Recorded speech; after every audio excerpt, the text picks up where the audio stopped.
have you heard of the real deal? And B, have you heard of Nouveau Capital Partners? There's a lot Yes. of pain from the short-term debt, bad assumptions, bad investments, all of this.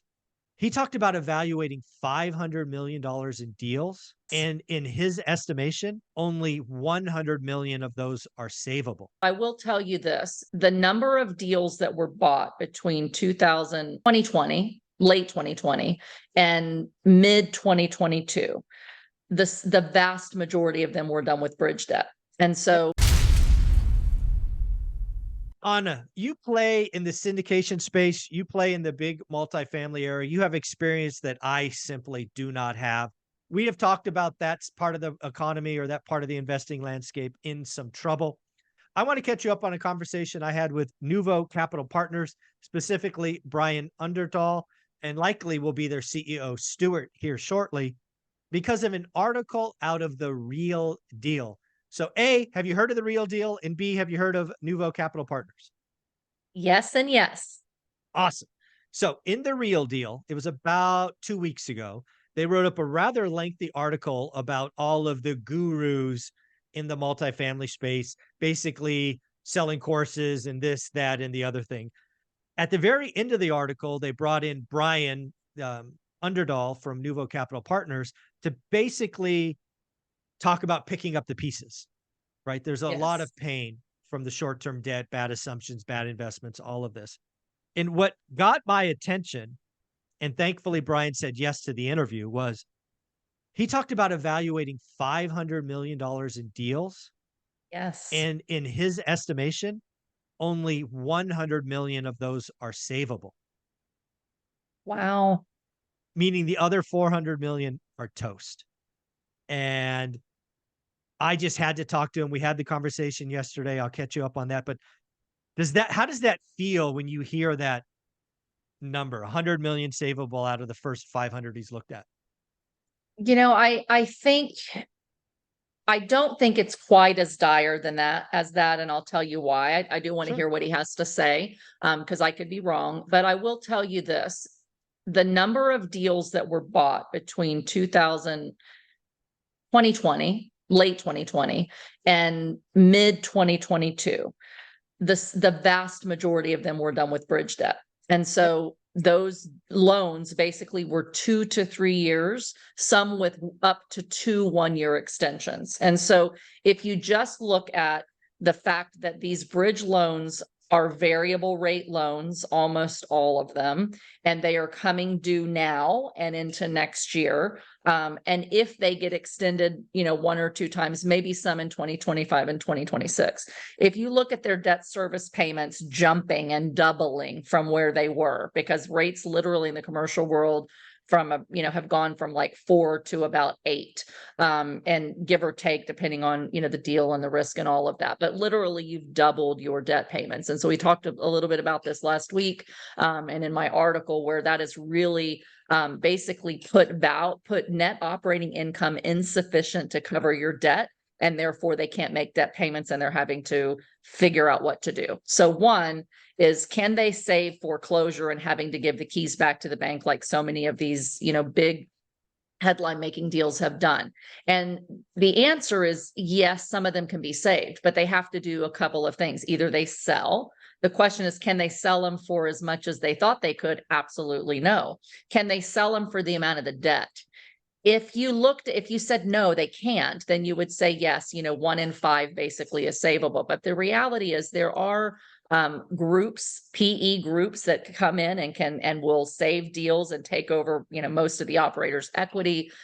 There are lenders who are willing to extend as long as they can make the debt payment, because they don't want all of these on their books either, because then they have to write off the asset, which makes their balance sheet unstable and could put those lenders into insolvency as well, and these banks, and they don't want that. So I think that there will be more banks and more groups that are at least willing, if you can make the debt payments, to extend and pretend for a little bit and to keep these deals from completely falling apart. So I don't think it's only 1 in 5 that are savable. I think you'll have more than that. I would say maybe 2 out of 4 are savable. So I'm more at the 50% mark. And you can also make capital calls where you ask your investors to pay more in. I'm invested in a deal that just had a capital call, but that I know can be saved. And so I'm going to, put a little bit more money in that deal to keep us being able to make those debt payments with the lender that's willing to do that. So that's my initial thought, is I don't think Yep. it's quite that bad. But I'm specifically looking at the markets that I'm invested in. I'm invested in higher quality properties in really great markets, A and B class stuff. Those that are in secondary and tertiary markets that people way overpaid for, class C stuff that's also having problems, collecting money, and vacancies ticking up, and, lots of evictions. There's a lot more in that C class and tertiary market space that I think definitely is probably more in the, 10, maybe 20, 25% are savable. Yeah. So I'll catch up on the conversation because we went for about a half hour, Brian and I, and Yeah. hopefully again, I'll talk to their CEO, Stuart, here in the next couple of weeks.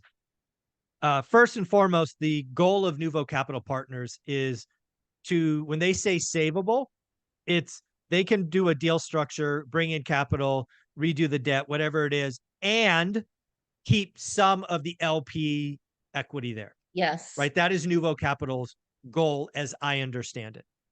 It was Yes. interesting talking to Brian because that is definitely a competitive advantage for Nouveau because the LPs will get something. Right. He is telling me that, you know what, Michael, there's also a lot of what he called vulture funds that have Yes. zero interest in keeping the LPs in. They're, vulture funds will dump the LPs or the equity in a heartbeat.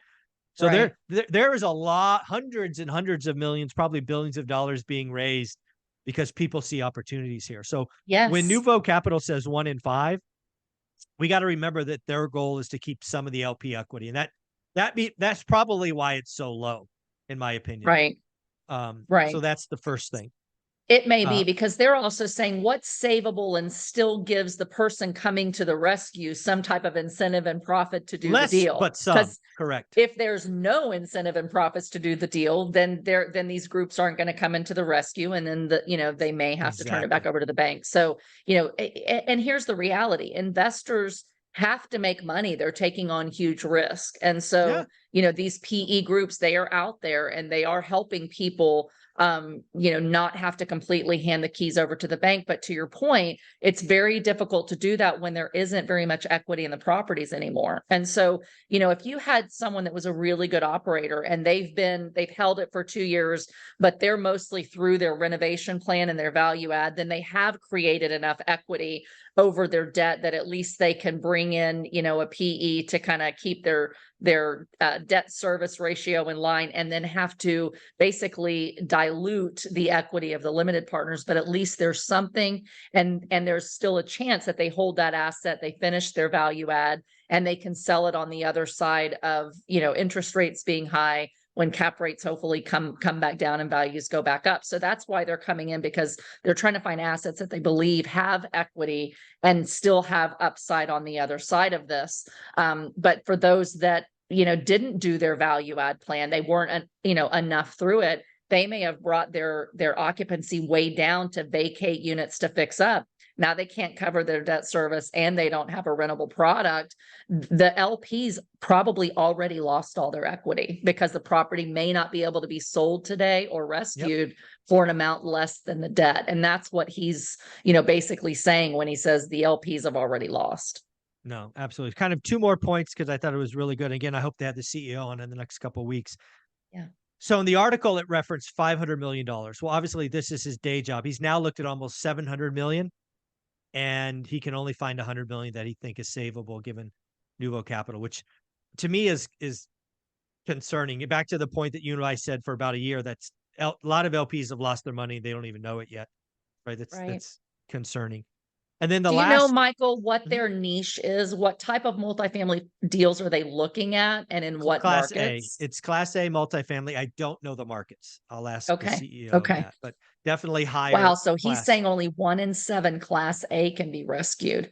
My guess for that is there is a lot of Class A product that had construction loans, and so those rates were even higher, and Yeah. they assumed that they would be able to fill them with top dollar rents, and a lot of them are not yet stabilized. So they may have finished the construction, but they haven't been able to lease them up. In fact, I just looked at a deal for a Class A multifamily deal that had only leased up about 10% of Ooh. what they had hoped to lease up at this point. And, you know, so basically there is no cash flow and they No. want to try to sell it for replacement costs. But even at replacement costs, when there's no cash coming in, you know, any buyer's basically taking over a problem and going, now we get to fill it in this, Yeah, you know, exactly. less than Lucky us. stellar environment.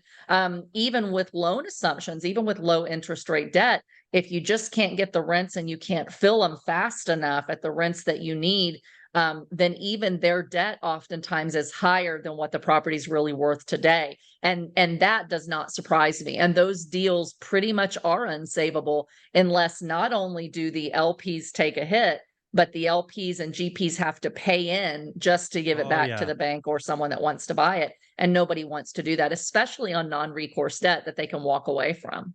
exactly. And then the last thing that we talked about is obviously we talked about that 3,200 unit in Houston, which burned Yes. $100 million.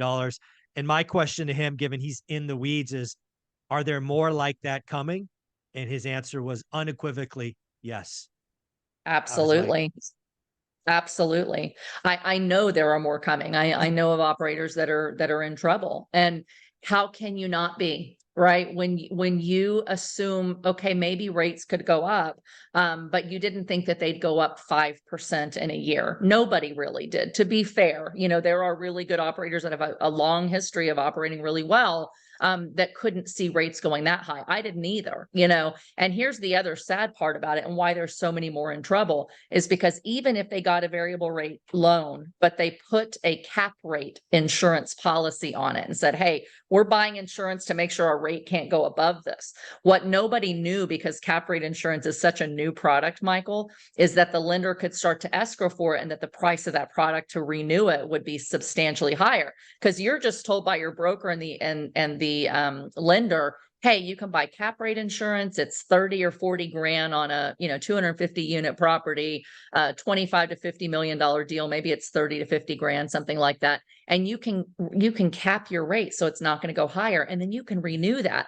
Well, they didn't tell you, hey, by the way, this rate cap that's costing you $30,000 when you close, when you renew it, it's going to be $1 million. And no, hey, I didn't stutter. Like those are real numbers. A $30,000 rate cap.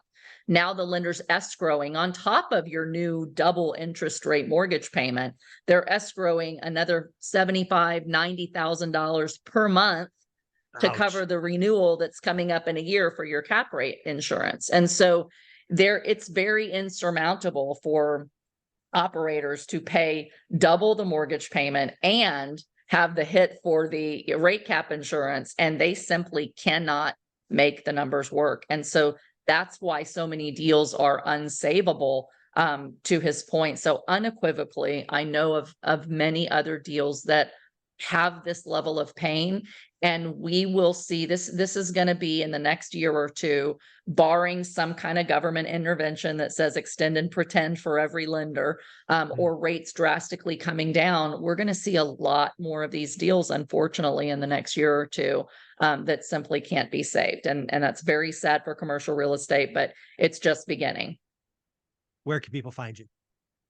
You can find me at AnnaKellyInvesting.com for coaching and consulting. You can find me here on your channel and on social media at Anna Kelly, REI Mom. Thank you so much.